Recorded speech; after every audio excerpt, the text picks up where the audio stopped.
लीजिए आज जो है आपके समझ जो है नया सवेरा नया चैप्टर लेके आया। ठीक है दोस्तों, देखिए क्या है कि अध्याय चौथा जो है आपका है द्विघात समीकरण, मतलब बच्चों क्या है क्वाड्रेटिक इक्वेशन। क्या है जो क्वाड्रेटिक इक्वेशन, जैसे कि आप जो है इसको पिछली क्लास में हमने पढ़ चुके हैं। आप लोग देखिए बच्चों कि इससे पिछली कक्षा में जो आपने द्विघात समीकरण के बारे में पढ़ चुके हैं। देन जो है द्विघात समीकरण मतलब आज करना चाहिए द्विघात समीकरण का मतलब ये होता है बच्चों कि एक्चुअली में चर राशि को सब्स्टिट्यूट किसी बहुपद में चर राशि की अधिकतम घात क्या हो 2 हो। किसी बहुपद में चर राशि की अधिकतम घात क्या हो 2 हो तो उसे हम कहते हैं द्विघात बहुपद कहते थे। लेकिन यहाँ पे समीकरण की बात है क्या जो समीकरण एक्चुअली क्या है, पहले आपको मैं बता दूं पे क्या वहां पे द्विघात जो द्विघात मैं आपको बता दूं सर यहाँ पे कि द्विघात का मतलब होता क्या है। ठीक है, आपको मैंने बताया था बहुपदों का जो है वर्गीकरण, बहुपदों का वर्गीकरण दो प्रकार से होता है, घातों की संख्या के आधार पर और घातों की जो है पदों की संख्या के आधार पर। घातों की संख्या के आधार पर जो है मुख्यतः 3 प्रकार के होते हैं। पहला तुम्हारा होता है एक घाती बहुपद जिसे हम लोग रैखिक बहुपद कहते हैं, और दूसरा होता है द्विघाती बहुपद जिसे हम लोग यहाँ पे द्विघाती बहुपद का ही नाम देते हैं। ठीक, इसका मतलब त्रिघाती बहुपद होता है यदि किसी चर राशि में बहुपद की घात किसे कहते हैं बच्चों, यदि चर राशि किसी पद में चर राशि की अधिकतम घात 2 हो तो उसे द्विघाती बहुपद का नाम देते थे।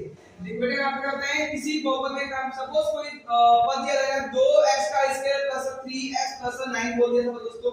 ठीक है, यहाँ पे चर राशि की सबसे बड़ी घात क्या बच्चों पे 2 है, तो इसलिए हम इस पद का नाम क्या देंगे लोग द्विघात बोलेंगे। क्या तो द्विघात बहुपद बोलेंगे।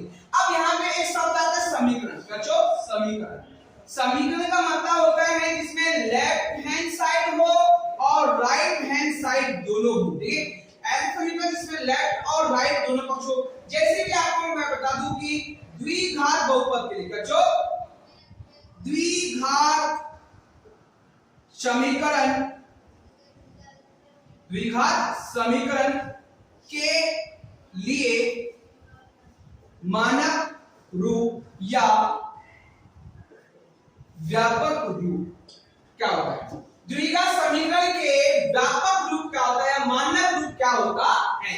ये होता है ax का square plus bx plus c is equal to 0। देखिए जो ये पूरा क्या है लेफ्ट हैंड साइड है और ये क्या है राइट हैंड साइड है दोस्तों, लेफ्ट साइड और राइट हैंड साइड। ठीक है इसको तो क्या आता है द्विघात समीकरण का व्यापक रूप होता है ax का square plus bx plus c। ये जो है कभी-कभी कहता है एक वाक्य में उत्तर दीजिए, एग्जाम में कभी-कभी क्वेश्चन आ जाता है एक वाक्य में उत्तर दीजिए। क्या आता है ax का square plus bx plus c। Question आता है द्विघात समीकरण का मानक रूप होता है, तो आपको लिखना पड़ेगा आंसर इसका ax का square plus bx plus c आएगा दोस्तों। अब क्या होता है कि ये द्विघात समीकरण को जिस प्रकार जो है दो अध्याय 3 में जो है दो चर वाले रैखिक समीकरण युग्म को सॉल्व करने के लिए आपके पास में जो है 4 विधियों के बारे में अपने बारे में देखे थे। इसी प्रकार जो है दो चर द्विघात समीकरण बच्चों द्विघात समीकरण, द्विघात समीकरण का मानक रूप को सॉल्व करने के लिए आपके पास में यहाँ पे जो है 3 विधि होती है। कितनी विधि होती है बेटा पे 3 विधि होती है। पहला होता है गुणनखंड विधि। क्या जो गुणनखंड विधि से हम लोग इंग्लिश में फैक्टराइजेशन मेथड कहते हैं। दूसरी विधि का नाम होता है सूत्र विधि। क्या बेटा सूत्र विधि, जिसे हम लोग फार्मूला बेस्ड मेथड कहते हैं। तीसरी विधि का नाम होता है बेटा तीसरी विधि का नाम होता है पूर्ण वर्ग विधि, जिसे हम लोग इंग्लिश में बोलते हैं कंप्लीट स्केवेरिंग मेथड। ठीक है दोस्तों, देखिए दो चर वाले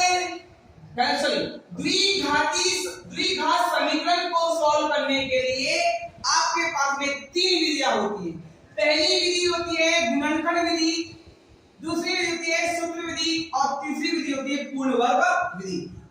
विधि का फार्मूला होता है x बराबर minus B plus minus under root B का square minus 4ac upon 2a। ये फार्मूला जो है पूर्ण वर्ग विधि का प्रयोग करके, पूर्ण वर्ग विधि की सहायता से ही ये फार्मूला की उत्पत्ति हम करते हैं और करके आपको दिखाएंगे हम लोग। तो जब इस विधि के बारे में हम लोग आपको बताएंगे ये फार्मूला कैसे आया, कैसे ड्राइव किया है, कैसे उत्पत्ति किया है, इसके बारे में हम भली बात एक वीडियो से बना देंगे दोस्तों। देखिए क्या है कि आप एक गुणनफल विधि के बारे में पहले से ही जानते हैं, क्योंकि द्विघात बहुपद को सॉल्व करने के लिए आपने गुणनफल विधि का प्रयोग किया गया था। या वहां पे बहुपद में हम लोग यहाँ पे जो है इसके जो है यहाँ चर राशि की अधिकतम घात क्या है बेटा 2 है, तो इसको हम बोलते थे इसके दो अलग अलग यहाँ पे शून्य आपको पता है। लेकिन हम लोग द्विघात समीकरण में इसे शून्य का ही इसे मूल नाम देते, कहते हैं रूट्स बोलते हैं, रूट्स बोलते हैं, मूल बोलते हैं, इसको बोलते हैं जीरोस, कहते हैं लोग जीरोस बोलते हैं, यहाँ पे जीरोस। ठीक है, यहाँ पे हम लोग जो द्विघात बहुपद में हम लोग शून्य के नाम से जानते हैं इसे, और यहाँ पे मूल बोलते हैं। ठीक है दोस्तों, हम लोग इस विधि के बारे में पहले से भी जानते हैं, हम लोग पहली बार नहीं पढ़े, 9th क्लास में भी आपने गुणनफल विधि के बारे में पढ़ चुके हैं, 10th क्लास में जो है बहुपद के बारे में पढ़ चुके हैं, और चौथी यूनिट जो है द्विघात समीकरण में गुणनफल विधि का प्रयोग करने वाले हैं, जो कि बहुत ज्यादा इजी है, यहाँ पे रूल ज्ञात करने का आपको सपोर्ट होगा। ठीक है दोस्तों, अब देखते हैं इसके बाद में हम लोग बारी बारी से जो है गुणनफल विधि, सूत्र विधि और पूर्ण वर्ग विधि के बारे में यहाँ पे हम लोग जो है बारी बारी से वीडियो आपके सामने प्रस्तुत करने वाले हैं। और बच्चा क्या है, सबसे पहले जो है पहली 4.1 में जो है आपको समीकरण रूप में कन्वर्ट करके देना है, बस कोई भी विधि का प्रयोग नहीं करना है। और समीकरण नंबर 3 को प्रश्न वाली 4.2 में जो है गुणनफल विधि का प्रयोग करना है और जो सब क्वेश्चन को सॉल्व करना है। ठीक है दोस्तों, अब बेटा मैं इसके बाद में नेक्स्ट वीडियो में जो आपको जो है पहली विधि जो है पहले क्या करूंगा, समीकरणों में कन्वर्ट करना सिखाऊंगा, पहला वीडियो नाम इसका। ठीक है दोस्तों, मिलते हैं नेक्स्ट वीडियो में नेक्स्ट टॉपिक को लेकर। हम लगना चाहिए हम लोग जो है प्रश्न वाली 4.1 देखने वाले। ठीक है दोस्तों, मिलते हैं दोस्तों, धन्यवाद दोस्तों।